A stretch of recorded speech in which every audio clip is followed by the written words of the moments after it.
E aí, tudo bem? Então, aqui nesse vídeo eu vou mostrar algumas fotinhos da viagem que eu fiz para Chernobyl. Na verdade, para a cidade vizinha, que foi a cidade onde moravam os operadores, né, da usina nuclear. Então, esse é meu passaporte. O legal é que você vai para a Ucrânia, então você ganha esse visto com essas letrinhas diferentes, do alfabeto cirílico. E aí eu fiquei hospedado em Kiev, que é a capital da Ucrânia, e você pega um ônibus turístico lá, 2 horas você chega na planta de Chernobyl. E essa é a primeira barreira de controle, né? Lá nessa só pode passar com autorização, né? Não pode simplesmente chegar lá e passar. E aí tem esse mapa da área de controle, né? Com essas letrinhas que a gente também não consegue entender nada, mas é interessante, né? E algumas pessoas do grupo recebem esse equipamento que chama um dosímetro. É um dosímetro que está mostrando a dose de radiação que você está recebendo naquele momento exato, né? Então, ao pegar o dosímetro, ele estava apontando essa dose de 0,1 microsievert por hora, que essa é uma dose comum que a gente teria em qualquer lugar do mundo. Então, nesse ponto, pelo menos, não tem nenhuma diferença em termos da radiação que a gente estava absorvendo nesse momento. E um pouquinho depois da entrada tem esse monumento feito para os bombeiros, que foram todos mortos, né? Os primeiros bombeiros que foram tentar apagar o fogo da usina quando ela começou a pegar fogo.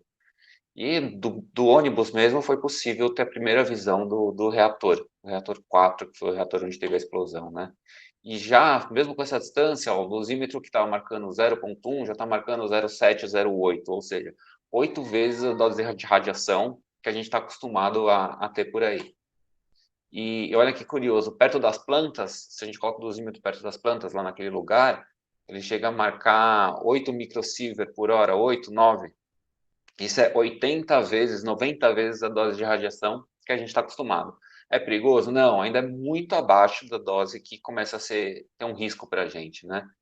Mas é interessante a gente ver que com doses muito baixas de radiação o equipamento consegue medir. Então, na entrada da cidade, aí está escrito Pripyat, que é uma cidade, dá para ver, foi fundada em 1970.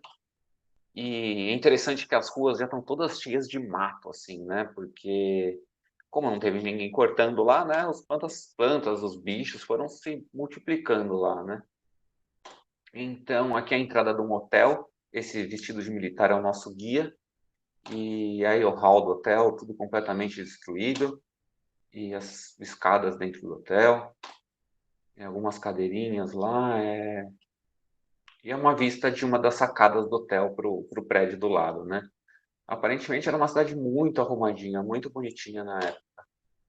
E esse era o estacionamento do hotel. Quem assistiu a série Chernobyl da HBO, dá para ver lá que eles reconstruíram direitinho esses cenários lá. E interessante dessa outra foto da sacada desse hotel também é que lá no fundo, à esquerda, a gente consegue ver uma torre lá. E essa torre é do reator nuclear. Ou seja, era muito próximo, né, o reator da cidade onde ficavam os trabalhadores. E esse é a entrada do elevador, essa casa de máquinas do elevador. Vale lembrar que Ucrânia não é um país rico, né? Então eles não conseguiam por muito tempo eles não conseguiram ter um controle muito grande de quem entrava e saía dessa área, né? Então, por mais que as coisas estivessem contaminadas, entrava a gente lá para saquear, entrava a gente para fazer festa, sei lá o que que eles faziam, mas a área não foi rigidamente controlada por tanto tempo, né? Então o hotel ainda tem camas lá, tudo bagunçado e essa árvore que decidiu nascer de um andar para o outro no meio do quarto do hotel. É aqui um corredor do hotel, e esse é o tal parquinho de diversões, já devem ter visto foto por aí, né? Que basicamente tudo ficou do jeito que estava no momento que aconteceu o acidente. E a roda gigante, bom, lembrando que tem flores e plantas de todo tipo lá, né? Porque simplesmente elas foram tomando conta do lugar. E esse é o ponto que a gente conseguiu medir a radiação mais alta, né? Tá 14 microsievert por hora.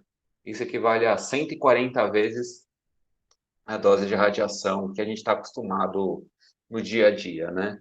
E é uma dose que pode parecer alta, né? Na verdade, obviamente é alta, né? Comparado com o nosso dia a dia, mas eu lembro nesse momento que a gente chegou a perguntar para o guia da expedição lá, você não tem medo de vir trabalhar aqui, né? Com toda essa radiação, vem todo dia e tal, né?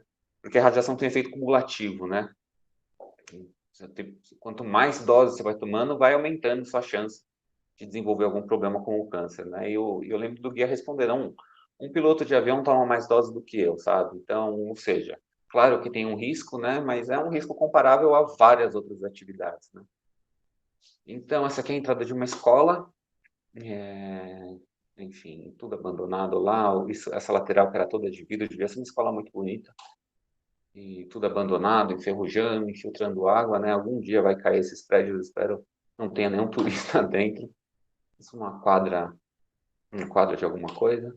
Essa é uma piscina, super bacana a piscina, dá para imaginar esses vidros todos lá na parede, e no inverno, por exemplo, aí devia ser super bacana aproveitar essa piscina aí. Essas são máscaras, porque lembra que na época de Chernobyl tinha a Guerra Fria com os Estados Unidos também, então essas máscaras, é interessante que elas estavam todas jogadas no chão lá na escola, né?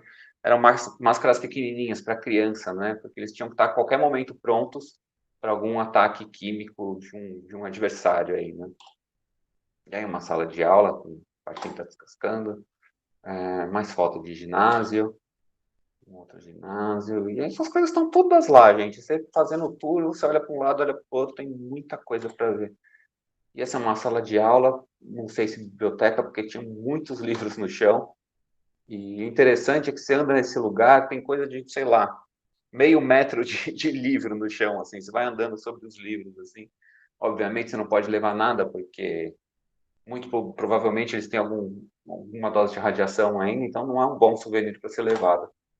E essas são as outras unidades de geração de energia, né? A gente teve problema no reator 4, mas o reator 1, 2, 3 continuaram operacionais por um tempinho ainda. E esse aqui é um detetor de corpo inteiro. Depois que você termina o tour, você entra nesse detetor para medir se algum material ficou aderido no seu corpo, né? Para ter certeza que você não foi contaminado. E esse é quando a gente chegou mais próximo do reator, né? Na época não tinha esse sarcófago novo que foi construído em 2016, mas já tinha esse sarcófago que foi construído às pressas na ocasião do acidente. E o interessante é que dá para ver nesse dosímetro aqui da direita, tá medindo 4,7, né?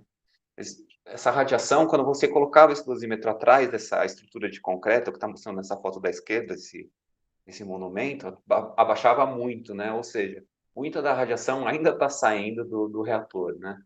E comparado, eu tirei uma foto do mesmo ângulo que essa foto que foi tirada logo após o acidente aqui na direita embaixo. Então é isso, essas fotos que eu tinha para mostrar e, bom, não falei, mas eu super recomendo essa viagem, é muito interessante.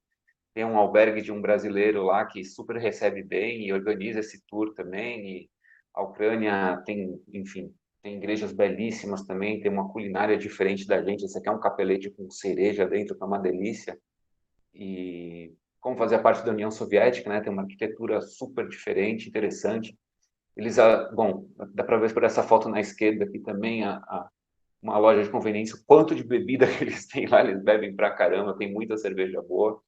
Então, é isso que eu tinha para falar dessa viagem que eu fiz em 2012. Se tiver pergunta sobre Chernobyl ou sobre o vídeo, pode escrever aí embaixo. E se tiver interesse no tema, se inscreve no canal, porque certamente vou publicar mais coisas sobre ele ainda, tá bom? Obrigado.